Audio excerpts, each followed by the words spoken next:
This how to 1 minute will show you how to remove locked widgets in Blogger website.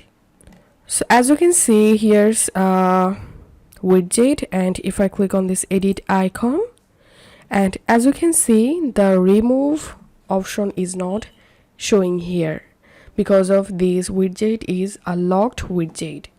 Now let's see how I can remove this locked widget. Go to your theme section, and before doing anything, make sure to take a backup of your theme. Click on this drop down and click on edit HTML.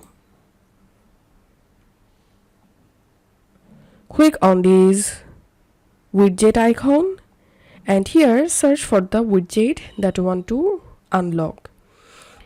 My one is popular post, so I'm selecting this widget. So basically this is the widget I want to remove. So here we can see the locked true option.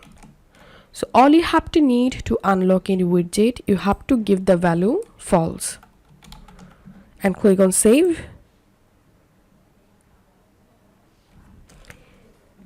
And then I'm going to my widget layout section again.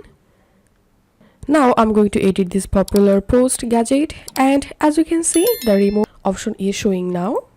So that's how we can remove locked gadget on Blogger. If you find this video helpful, don't forget to subscribe how to 1 minute. See you in the next video.